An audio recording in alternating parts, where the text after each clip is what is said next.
Good day YouTube, my name is Dan and welcome to another episode of Cryptolite. Today we will be doing a review on a blockchain platform project that a couple of you guys have requested, and that is the coin Arcblock. Arcblock had its ICO in early February and it was a very successful ICO that sold out in less than 30 minutes. However, since then, it's been the subject of much controversy and some people love it and some people hate it and are calling it a scam coin. To find out why there is so much controversy about Arcblock and what the project is really about, keep watching this video.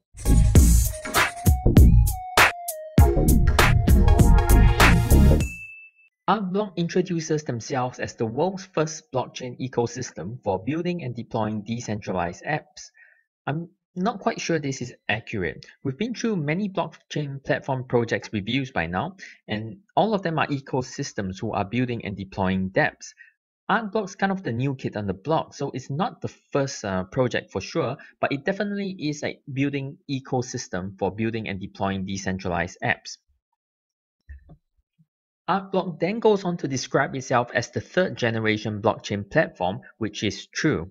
First generation is Bitcoin, which introduced the concept of a decentralized ledger, a storage of information. The second generation platform was simply Ethereum, who introduced smart contracts. All other blockchain platform projects after that, Neo, Cardano, IOTA, everyone else is a third generation platform, which is what Arcblock is aiming to be as well. Now, smart contracts are to blockchain what JavaScript was to the internet. So before JavaScript, internet websites were boring and there was very little you could do with an internet website. But because of JavaScript, the whole internet became vibrant and complex and flexible in the website designs. Similarly, Ethereum is an early product of the whole blockchain, and Ethereum was the platform that introduced smart contracts, and that was the game changer as far as blockchain projects go. But being an early product, Ethereum had many imperfections. The three main design flaws which people are trying to fix, the third generation of blockchain projects are trying to fix that Ethereum can't or struggles to do, is scalability, interoperability, and sustainability. Scalability deals with the speed and data management.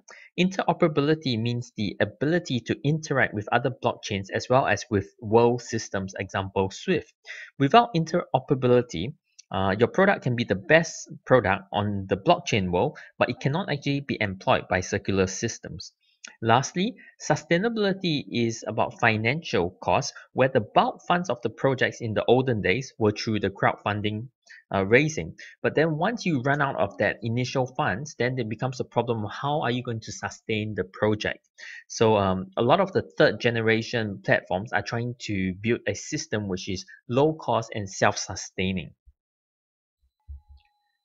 So as mentioned, all third generation platforms aim to address the above weaknesses of Ethereum network, and the different ways in which they go about to address the weakness is what gives them their individual uniqueness as a blockchain platform. The way that Arcblock aims to address the weaknesses that we described above is through four key features. The first is known as Cloud Node, the second is Open Chain Access, the third is Blocklets, and the fourth is an incentive for self-evolution. And we're going to run through quickly each of these unique features. Where most blockchain projects would use the CPU computing power of individuals like you and me as their nodes, so then we can run the nodes and do mining. Arcblock actually uses cloud systems as their nodes. This is a very interesting concept. The way they describe it is just as a computer is made up of different hardware. For example, your computer has a CPU, a RAM, a storage, different parts that make up a CPU. Arcblock will also use different cloud systems as different nodes or different parts of the blockchain. So this is a really, really interesting concept because a cloud in itself is actually a centralized system, but the blockchain is a decentralized system. So what they are doing is they are using many different centralized cloud systems to build a large decentralized base. And they believe that this will achieve a much higher level of abstraction, performance, and security. We will have to see in terms of the actual performance whether it does, but definitely it's most likely um, going to produce a higher level of security, because at the moment now a single node is could be a personal CPU like my computer or your computer, but a cloud having security features would already have a much higher level of security compared to the average CPU out there. So definitely it's going to be much better in terms of security, but we have to see in terms of the actual performance whether it can deliver. This is a new concept and a new technology. The Open Chain Access Protocol is the feature of the Arcblock that allows programs or projects on it um, to interact or to live on other blockchains should they wish.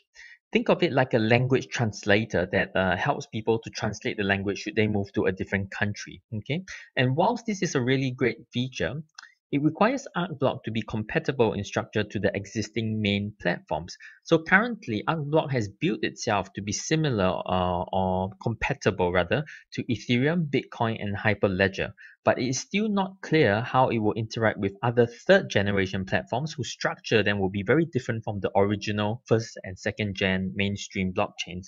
So an example of a platform with a very different structure is IOTA. So I'm not sure whether Arcblock can interact with IOTA then. So I guess what I'm trying to say is that I'm sure they will likely be able to support many blockchain protocols, but probably not all. But this key feature does help them to address the issue of interoperability.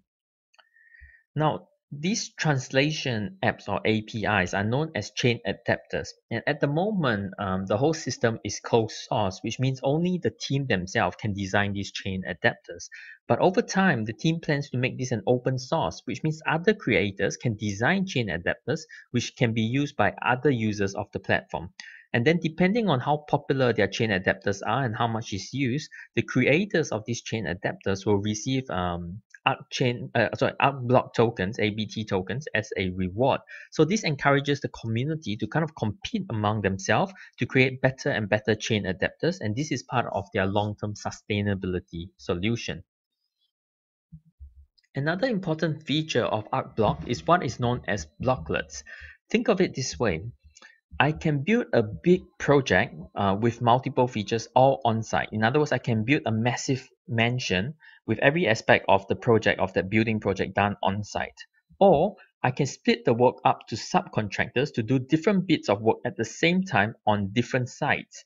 And then these smaller portions of divided work, which in this case are known as blocklets, can then all come back to the main mother site and be combined to form the final project, which is stored on the blockchain.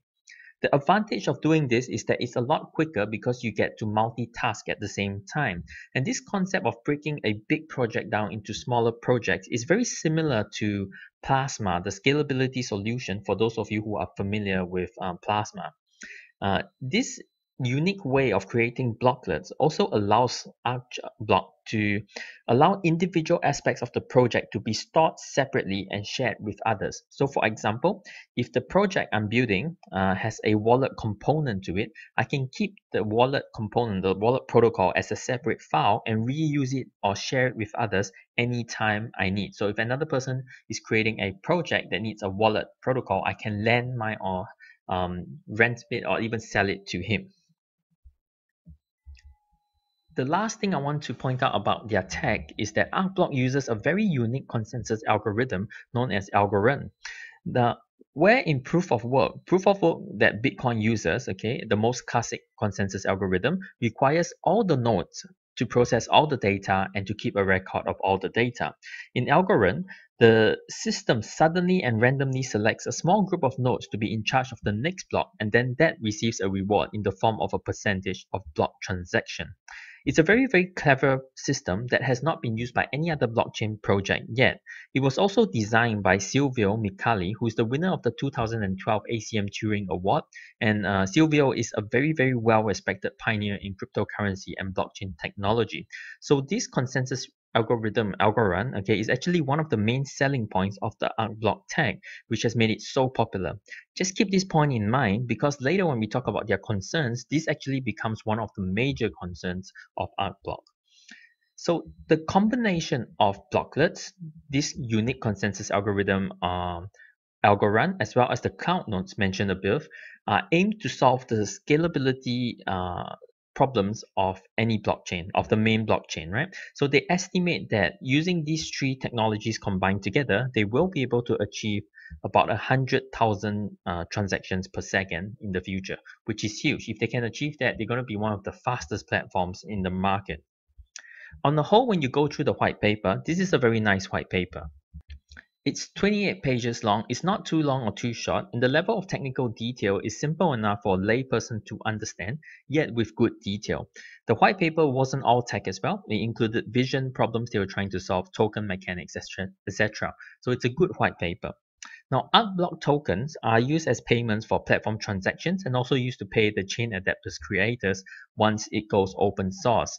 So it's a pretty normal way in which any platform would use their tokens, and that's good enough. What we want to know is that they have included token use into their project. So as token holders, we want token use for the token price to go up. This is their roadmap, and I really like their roadmap. They have two roadmaps. The first is from first quarter 2017 to first quarter of 2019, and where we are now, just finished first quarter of 2018, they have been on track every step of the way. Every quarter has some meaningful events, and in the second quarter now, they aim to launch the first decentralized consumer application built on Arcblock with development partners, and they also aim to implement Hyperledger adapter with open chain access protocol and token launch in exchanges. That's already happened, the token launch in exchanges. On their roadmap, the actual launch of the Arcblock platform is stated to be in the fourth quarter of 2018 this year. But in a recent live stream with UOB, their CEO actually stated it will be in the first quarter of 2019. The second roadmap that they have is basically a roadmap that extends from 2018 all the way to 2022. So it's a 5-year roadmap. Further long-term plans include 2020 public launch of Internet of Things app support, and 2022 seeing Arcblock become an open foundational service of the new programmable society supporting the DAO and their services applications. DAO simply stands for Decentralized Autonomous Organizations, and in simple words, it just means the systems that run themselves off blockchains. So we're expecting a society where smart contracts and blockchain projects become quite the core foundation of many big organizations. I love these two roadmap features, one big scale, big picture, and one smaller picture, and both having very good detail. The roadmaps are simple and easy to follow, and this is the first time I've seen a blockchain website have two different roadmaps, and I think this is a great example of what a roadmap should be.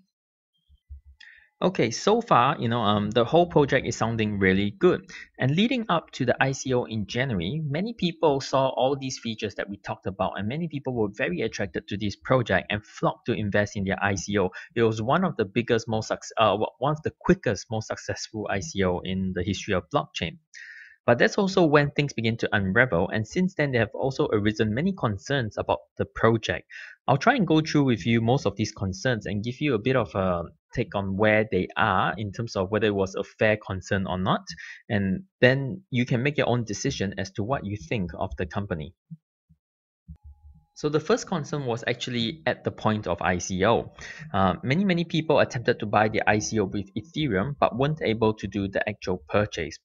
What's worse is that their Ethereum tokens that they attempted to buy the ICO with were kept in lock and will only be released 5 weeks after token release, which the token release is 4 weeks after the ICO. So that's a total of 9 weeks from the actual ICO date. So imagine the disappointment and frustration of waiting for the countdown on the website, and then when the countdown hit 0, you tried to buy the ICO literally 5 seconds after launch, which people said they tried literally within seconds, but yet they couldn't get in because of the volume. And not only did they not get in, they then found out that the Ethereum, a substantial amount which they wanted to invest, was going to be locked in for 9 weeks. And then they hit a bear market and they just saw the price of their Ethereum going down, but there was nothing they could do. Now, in our recent Next ICO review, we talk about how a lot of newer ICOs like Next are adopting a lottery system to decide who gets to invest in the ICO. This is because of problems as what Arcblock encountered, which is oversubscription and too huge volumes and over interest in the ICO. So Arcblock was a very popular ICO with a huge volume, but that is not the only cause for the failure in the ICO mechanics. Apparently, in their terms and conditions, at the point of signing up to participate in their ICO, it was clearly stated that they will be using a smart contract to run the whole ICO. The seemingly dodgy bit is that when users were sent an email after accepting the terms and condition, the file for that terms and condition was broken and not able to be opened. It also didn't seem to be the same file because the attachment size for that broken terms and condition was 150 kilobyte in size, but the original terms and conditions was meant to be 4.5 megabytes in size. So very, very different. Someone did actually save a copy of the terms and conditions, which you can see here, and it was a good thing that they did because later on when they confronted Arcblock about why they didn't use a smart contract, Arcblock admitted that they didn't use smart contract in the ICO, and this accounted for the delay.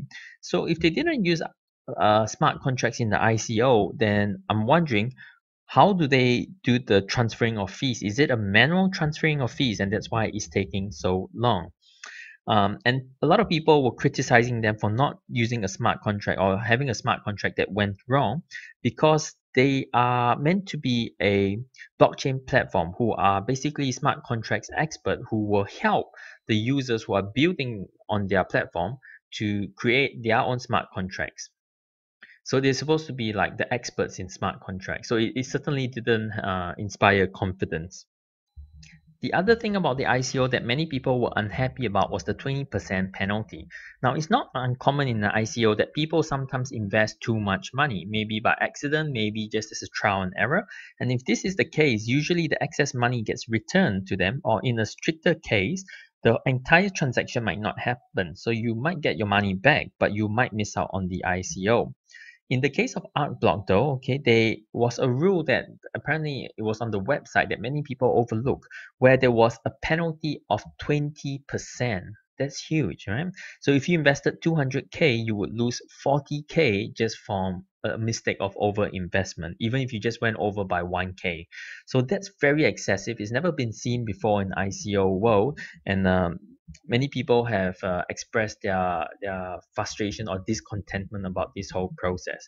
Okay, as well as the 20% penalty, they were also subject to the whole 9 weeks of waiting to get back their tokens again. The next set of concerns was about the team themselves, and there were a few concerns. And the first was that there were only 4 members shown here. The CEO did reply later on that there are more members and they are only showing the key members. Personally, I think that's okay. I kind of understand that you don't need to show all the members. If you got 100 members, you can't possibly show all of them. So it's fair enough if you only show the key members. I think I can understand why people are a bit concerned because most blockchain projects and websites, if you go and source around, most of them will show about 10 or 15 prominent members, the head of different departments. So showing only 4 does seem like a few. It just seems a little like yeah, just too few. But I mean, it's really up to them how many they want to show, and you can't really fault them. If you click on each of their profiles, okay, there is a link to their LinkedIn, and 3 out of 4 of them have worked in Microsoft before, and that's where they met. Another concern that I read was that they said the team all have a track record for starting businesses that do not go far. And if you click on their LinkedIn in more details, you kind of see where that comes from. They might have stayed for about 3 years or 4 years in any project that they started before moving on. Now, Robert Mao, the CEO, did actually give a reply. The actual reply had been taken off Reddit and it was put into archive. And I actually found the archive reply yesterday and I copied bits and pieces of it into a Word document for myself to take reference to as I was doing my homework. And I even put the link there. But today, when I click on the link, even the archive version has been removed. But I'm going to read out to you the reply that he gave. Our team and advisors all have proven track records. Yes, there are failures and success in the past for all of us. Who doesn't? Almost all my key members and advisors have years of relationship with me. Example, Flavian was my peer back in Microsoft Europe. Justin was my Microsoft colleague and my co-author for one of the best Bill Gates Think Week paper. And to be honest, I thought that his reply was substantial. I mean, even in the startups that they were involved, they were successes. And the CEO, Robert Mao himself, did hang around for 3 or 4 years on average in the startups. It wasn't just a 3 or 4 month stint. He did hang out for years. And overall, his resume came across as a decent resume. It wasn't a superstar resume, but it definitely was a decent resume. There was another post on Reddit that inquired about blockchain experience because apparently all their experience with Microsoft was before blockchain projects, and none of the team members have actually had blockchain experience prior to the project.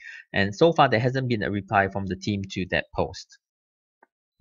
Another big question that people have been asking of the project is about their partners list, where they listed IBM as their partner. So this is huge because if IBM, the tech giant, believes in them, this is a huge boost to any investor's confidence.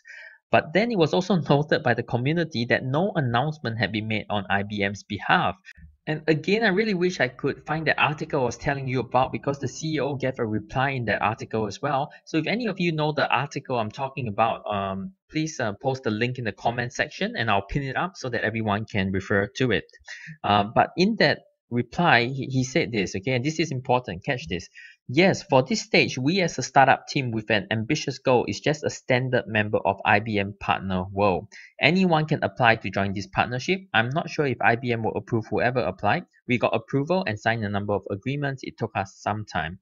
We have a pretty good reason to partner with IBM since Hyperledger is one key blockchain we plan to support, and IBM Cloud is another cloud platform that we plan to support. Not actually support yet, but plan to support.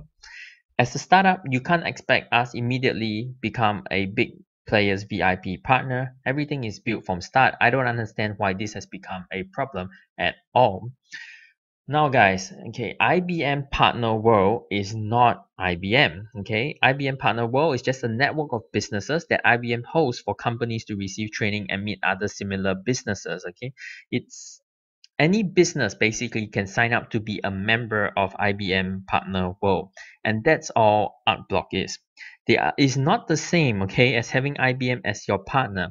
And when you put the name IBM on your website under partners and investors, together with other real partners and investors, you are giving people the impression intentionally that IBM believes in your product and are interested to use your service. But this is absolutely not true at all, okay? And this is very, very misleading to put it up on your website, okay? Either everyone, okay, is the same, like you are just partnering in inverted commas with them on your website, all of these partners, okay, or these are genuine partners who are interested to use your service. Again, on the blockchain website, when we see partners, we expect it to be a partner that is interested to use your service, but that is not the case in this in this situation.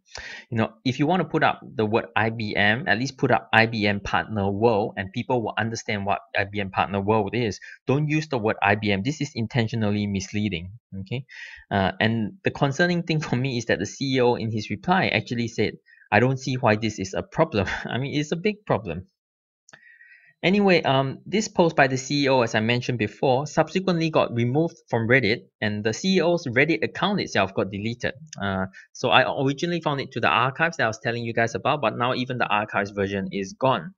Now, it is possible that the account was indeed hacked. Okay, in February, there was another post that posted using the CEO's account to post for another deposit for Ethereum for a second token raise. And some people thought that there really was a second token raise, and then they actually put money into this. This post now has been locked, and the link for that second token raise has been deleted. So perhaps, you know, it really was hacked and someone was using his account to raise Ethereum. But what doesn't quite make sense to me is this. Okay, if you found out that your account was hacked, okay, and you deleted the IBM post, why didn't you delete the scam post? In fact, why did you delete your IBM reply if it was a good reply? I mean, you know, shouldn't you be hiding the scam post? So you should be deleting your scam post to reduce confusion among the community, but you should be keeping the IBM post to show the situation or explain the situation to your members. But instead, they deleted the IBM post and they kept the scam post up. So it all just doesn't quite make sense to me. Anyway, you make what you will of what I've just mentioned about this. On a side note, just reading the comments on the post, someone who had actually fallen for the scam and put some money in asked this: What if my payment is successful, but here, order history table is empty? And why you keep banning people in Telegram for asking the same question? Uh, Now, the Telegram group for any blockchain project, okay, is supposed to be a support network that their community can go to for help and answers. But in the case of Arcblock, it's somewhat become a bit of a ban central where many people who are asking questions that the admin doesn't like just get banned. And they did put up a Telegram post to explain, saying that because of the many posts, we can't answer all questions at the same moment. Spam plus FAT plus scam equals instant ban. And the rules themselves is fair enough because I understand why you want to ban people who are putting spam and FAT. But reading the many frustrated posts on the social media of the communities, it just seems like the community was having a lot of questions about the project and asking very fair questions that deserved answering, but instead they just got treated as FAT or spam or scam and banned. So I think that investors are entitled to accountability, and having their questions answered is expected. Okay, especially if the team members or moderators are on those sites, then that's a very safe place that you should encourage your community to go to for answers, like your official Reddit or Telegram groups, rather than banning them and then forcing them to try and find out information from less reliable sources. Now, one of the biggest concerns for me about this project was about their consensus algorithm, which is Algorand. I told you it's a very unique consensus algorithm that no one else is using yet. Now, consensus algorithm is crucial to any blockchain project because it basically defines how you use your nodes. In other words, your consensus algorithm is what defines your engine of the blockchain, is what makes you special as a blockchain project. Okay, as mentioned earlier, Arcblock uses Algorand, which is invented by Silvio Micali, who's the winner of the 2012 ACM Turing Award. Now, one of the community members actually wrote to Silvio Micali to check if this was true, and this is his shocking reply. It's up on the screen, but it's rather small words. For those who are listening, let me read it out to you. This is from Silvio Micali himself. Thanks for your message. I have no affiliation with Arcblock, and they are using the Algorand name without my permission or the technology. I have recently received funding, hired a team, and in the process of launching. The team is working on the first public implementation of Algorand and will have more information to share soon, including our ICO plans. But please let people in the community know that Arcblock is not affiliated with Algorand in any way. I wouldn't want anyone to invest there on their basis. So this is extremely concerning, and this is huge news, right? Because the two things that kind of stand out about their tech to me was their cloud nodes as well as their unique consensus algorithm.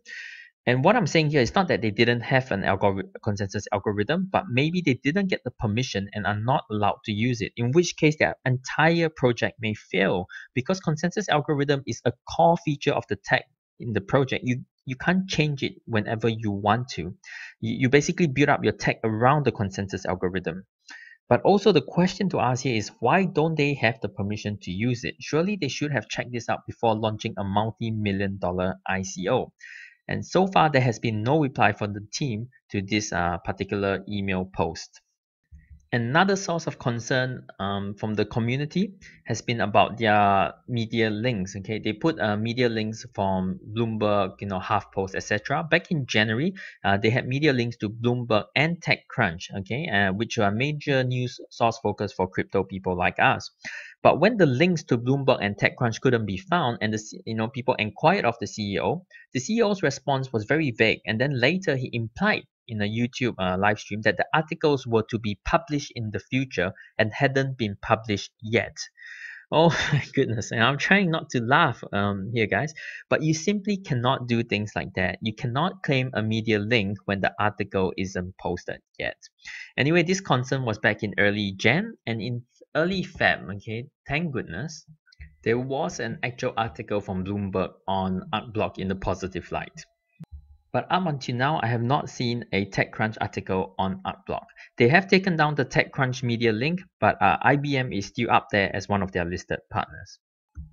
One of the last concern that I could find was that people were concerned that their GitHub was empty. So GitHub is where developers load their work and the community can go and check the progress of their work, or more importantly, just check that work is being done. Their CEO did reply to this again in that missing link I can't find, which is very frustrating. He replied that Arcblock is essentially like Amazon AWS, but for blockchains. You won't find any core AWS source code anywhere from the GitHub, but Amazon releases code samples, some frameworks, APIs, etc. in open source license to help developers understand the system better. This is common practice in the industry, and we choose to do it in a similar way. And I think it's fair explanation that not every project wants to put up their code details in the open, especially if it's a novel project that you want to keep certain technical details secret. If you have a GitHub, it definitely proves that you are doing work. But if you don't have a GitHub, it doesn't necessarily mean that you aren't doing work. But nonetheless, a lot of projects for accountability and transparency's sake, even if they don't upload work on GitHub regularly, they do at least give regular tech updates to the community about what they are doing. So they do a weekly or fortnight blog or post. And even in his own words, he said that Amazon AWS do release code samples, some frameworks, API, etc., to help developers understand the system. So even Amazon does it. And certainly a lot of blockchain projects do it too. And in this particular case, with so many worried investors, I think that's what Arcblock should do at least. But unfortunately, that too has not happened. So that's it, guys. That's all the good and the bad of Arcblock. The current token price is at 51 cents. At ICO launch, I believe the coin was worth somewhere between 57 to 60 cents value. So it's over 10% below its ICO price. If you believe in this project, this is an attractive buying price. If you are skeptic, look elsewhere. Personally, I'm not recommending this coin to anyone. I don't think they are in I don't think they start off with the intention of being a scam. Okay, it's been over 2 months since the ICO has been over, and they are still around trying to put out fires, doing interviews, etc. So I don't think that they are trying to be a scam, but I don't think they are a good investment either for me at this point. I think the many red flags make it a very, very risky investment at best. And even if I believe in the good intentions of the team, they are overselling themselves by claiming to be the first blockchain platform to build dApps and putting up a partnership with IBM, both of which are not true. And they are making way too many big mistakes in such an early stage and are simply not reassuring enough to me as a token investor. As I mentioned before in other videos, I believe in investing in the person, not the project. You could have the best project on white paper, but if I can't trust the person behind it to deliver, either in terms of their capability or whether or not I just trust their character, then the project is not worth investing in. And if they are making such big mistakes at such an early stage of the project, projecting forward, it's possible that the project might take some more major hits. And as an investor, I want a project I can put my money into and then sleep well at night. And this is currently not the project for me. Furthermore, fortunately, there are many other options to invest in at the moment. The crypto market is simply overflowing with good projects and good investment choices, of which we cover many in this channel. So I am personally going to look elsewhere. But as always, I'm not a professional and this is not financial advice. This video is just me sharing my thoughts on my own crypto journey with you. I'm just a human and I can get things wrong, so please always do your own research and make your own decisions. I will acknowledge that every crypto project is under a lot of stress at the moment. Everyone is trying their best and the competition out there is simply enormous. So I'm sure that these guys are trying their best and I do wish Arcblock and their investors all the best. So thank you all for joining us for this fairly long review. And that's all for this post. If you found this video helpful or if you like this video, please smash that like and subscribe so you don't miss out on any of our future content. Have an awesome day, guys, and we will catch you guys soon.